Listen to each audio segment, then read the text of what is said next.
السلام عليكم ومرحبا بكم في قناتكم مخبوزات عبد الغني. ان شاء الله يلقاكم هذا الفيديو في تمام الصحه والعافيه. اليوم اخواتي نزولا عند الطلب تاع متتبعه وفيه، يعني دائما تخلي لي تعليقات. مالا قالت لي ديري نبس نوض سير بلاص درت قالت لي امس في هذاك بالك تاع الخسيس هذيك، قالت لي بغيت نبسس تاع الزيت، قلت نوض درك بعد نديره لها. وانا من بكري نسبب حابه حاجه نشرب بها القهوه، يعني شوفوا جويه ثلاثه هكاك. يعني مع العصر قريب العصر بديت ندير فيه وسقهوينا به، يعني ثمثم ديريه في وقت اعداد القهوه. نبداو خواتاتي بسم الله والصلاه والسلام على رسول الله. عندنا كما راكم تشوفوا سميد متوسط، انا السميد هذا ما شريته ما والو، لميته من هذاك السميد نتاع الشكاره كيما يجي هكا احرش بزاف ونغربلو. نحب ندير مثلا مطلوع ولا خبز الدار، يعني نحتاج سميد رطب نغربلو تبقى لي هذا الحرشه الفوق، يعني سميد متوسط. تقدروا تشريو سميد متوسط اي نوع، مثلا مولا ولا ماما ولا، يعني هذو كامل يصلحوا. راح نقيس منه 3 كيسان بومبي البنات، انني قاعده نحي فيه هذاك ليساح باش تبقى المقادير مضبوطه كما راكم تشوفوا. راح نزيد نقيس الثاني كما راكم تشوفوا، ها هي كي ندير فيها كيله، بصح كيله يعني نعمرها حتى تعود تسيح، ونحي هذاك كامل اللي زايد لي ساح لي كما كنت نفرغ في السميد. يعني نحاول ندير مقادير مضبوطه، شغل يعني الكيله ديروها بومبي وبصح هذاك اللي سايح نحيوه هكا باش تجيكم يعني المقادير قد. حكمت زدت له هاد 3 كيسان كما شفتوا معايا بومبي، زدت لهم حوالي اقل من نص ملعقه كبيره تاع الملح، ودرت ملعقه كبيره تاع السكر، وراح ندير رشه كما راكم تشوفوا ذره صغيره نتاع الخميره الفوريه. انا هاد الخميره الفوريه يعني الرشه هذه نديرها حتى في البراج باش يجي مبسس ومليح. راكم شفتوا يعني الفرق تاع الخسيس كي نديروا له الخميره وكما ما نديرولوش، يعني كيما نديرولوش الخميره مهما بسسناه يعني يجي يابس هكا والاخر وما يجيش احمر، ومبصح كي نديروا له مام كميه صغيره تاع الخميره راح يجي مبسس روعه ويجي يتفتت ويذوب في الفم، وثاني يجي اللون هذاك الاحمر. وكما شفتوا معايا كيلت كيله كامله نتاع كاس يعني ممسوح، يعني مش يسايح، ما تسيحوهاش كيله قد نتاع الزيت. انا خلطت بين زيت زيتون والزيت النباتيه العاديه، ومن بعد نبسس مليح هذاك الحرشه تاعي. وكما تقول اليوم ما يعني نبسس راهو يجي مبسس، ما يجيش ناقص زيت، كي يجي ناقص زيت ما يسموش مبسس، راهو يجيك مكدس ويجيك لاصق في بعضاه هكا ويجي ضارب في بعضاه، ما يجيش خلاص مبسس ويذوب هكا البنات. يعني بسستها مليح هذيك العجينه، ومن بعد بديت نضيف الماء يكون دافي البنات، ما ديروش الماء البارد.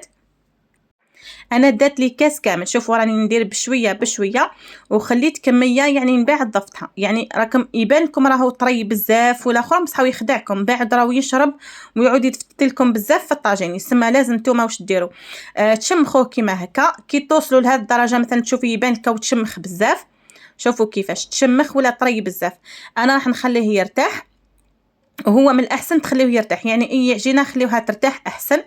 هكا انا على بالي فيها راح تخدعني، على بها قاعده نزيد لها في الماء، وانا على بالي بلي راح تهز لي كيله كامله تاع الماء، ممكن حتى اكثر من كيله كامله نتاع الماء، يعني بنفس الكاس اللي قيسنا به السميد واللي قيسنا به ثاني الزيت. شوفوا هنايا خليتها ترتاح شويه، ندير لها ساشي خليتها حوالي 10 دقائق برك. دوك تشوفوا كي نرجع كيفاش نلقاها. راني نعدت لكم الماء بقى لي شويه برك، مصح راني نكملوا من بعد. شوفوا كيفاش ولات كي نكورها ولا لو كان نشكلها دوك تعود تتفتت كامل. راح نزيد نكمل هذاك الماء كامل كما راكم تشوفوا معايا، ممكن تهز لكم حتى اكثر من هذه الكميه تاع الماء، المهم نتوما زيدوا الماء حتى تحصلوا العجينه شويه متماسكه. دوك نعطي لكم كيفاش تسيوها، وحركوه مليح يا البنات، ما تخليوش يعني جهه صفراء باينه مبسه وصفراء وناقصه ماء، وجهه تعود يعني تعود العجينه تاعكم مطببه. راكم فهمتوني؟ تعود العجينه مطببه، تعود جهه صفراء وجهه مشمخه بالماء، لا حركوه مليح كامل ينسجم مليح الخليط في بعضه. وشفتوا التستيه البنات كي تستيو كوايره هكا تخبزوها وتلقاو الحواشي تاعها ما تفتتوش وتلقاوها طريه هكا وما تفتتش، خلاص معناتها راهي راح تصلح لك ان شاء الله، وما هيش راح تفتت لك في الطاجين، وما هيش راح تتقسم لك في الطاجين.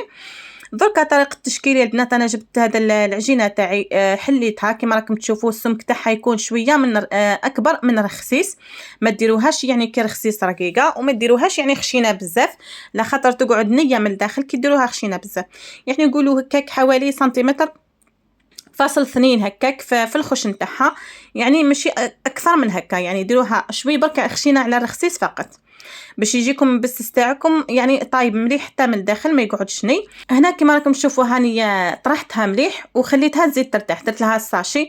على واش خليتها ترتاح؟ هنا كي تعود طريه ياسر تحبي تطبعيها يعني تهزي الحبه راح تطيح لك.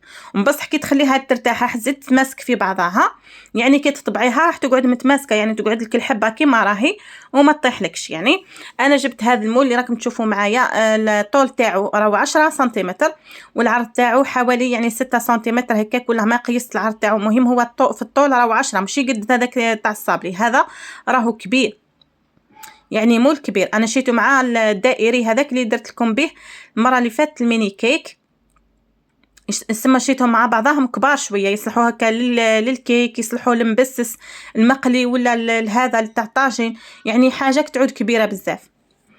راهو مش يقد الصابلي يعني كبير. خرجت لي به هذا المول هذا، خرجت لي به 18 حبه، يعني بالضبط 18 حبه زائد الحبه الصغيره اللي راح تشوفوها ان شاء الله من بعد. انا كيفاش درت يا بنات، كنت نطبع منه ونطيب منه، ما صلحت لي نطيب نعطيلكم كيفاه نطيب، ما صلحت لي نعطيلكم كيفاه نطبع. هنا في الاول درت لكم يعني تشوفوا برك راني نحط فيه في الطاجين، بصح من بعد راني نزيد نعاود نصور لكم يعني في الدفعه الثانيه. هنا راني الدفعه الاولى راني نكمل فيها ثمثم يا بنات، غير ما تطبعوا تحطوه في الطاجين ولا في المقلاة ولا في اي حاجه اللي راح تطيبوا فيها. راني نحط من هي بنات نطيب، بقاو لي غير 3 حبات، يسمى على خاطر تعمرت المقلاة بقاو 3 حبات. دوك في الدفعه الثانيه نعطي لكم كيفاش نطيب كامل. لهنا يا البنات بقات لي هذيك العجينه، تقدروا هنا تقصوها كما يديروا في الطريقه التقليديه، يديروا قرصه ويقصوها 4 على 8 كيل بيتزا ويطيبوها. بصح انا قلت خلي باك نكمل بهذا المول، نقول لكم على واش، على خاطر حبيت نقول لكم قداش خرجت لي نحبه بهذا المول. يعني ما بغيتش ندير حبات يعني بحجم اخر يكون اكبر ولا اصغر من هكا، ما يعودش على بالكم في الكميه، خاصه يعني البنات كامل ولا اصحاب المشاريع ولا اللي راح يديروها للضياف ولا حاجه هكا، دائما تحب الكميه قداش راح تخرج لها. شوفوا البنات انا كملت الدفعه الاولى وراح نزيد الدفعه الثانيه لهنا، راح يجيوكم كامل لحبه، يعني متخافوش منهم خلاص. وفي الاحمرار راح يجيوكم اللون تاعهم يجيكم يهبل ما يجيش محروق. وفي النار يعني ديروها نار متوسطه، على خاطر قلت لكم درنا فيها السكر ودرنا فيها الخميره، يعني هذيك الذره تاع الخميره هي اللي راح تخليه لك يخرج كيما هكا ويخرج هشيش روعه. قلت لكم يعني ما تقولوش النار، على خاطر راح يتحرق لكم كي تقولون النار ويقعد في الداخل ني، يسمى لازم تنقصوا شويه النار، ديروها هكا شويه متوسطه. وشي هو سخنوا المقلاة تاعكم مليح، يعني خليوها تسخن حوالي 10 دقائق على نار متوسطه باش طيب لكم مليح. حتى كي ديروا النار واطيه بزاف راهو يشرب، يعني يبدا يشرب يعني من هذيك النار اللي ناقصه بزاف، يبدا ييبس يعني وما يطيب لكمش ويخرج يابس.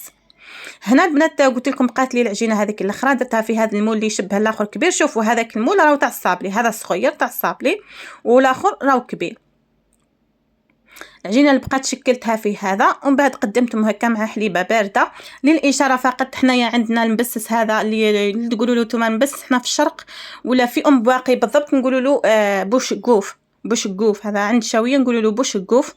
بابا ربي يرحمه كان يحبه بزاف، يعني دائما يقول لي ديريهولي، ربي يرحمه ان شاء الله. ترحموا على بابا وعلى جميع موتى المسلمين.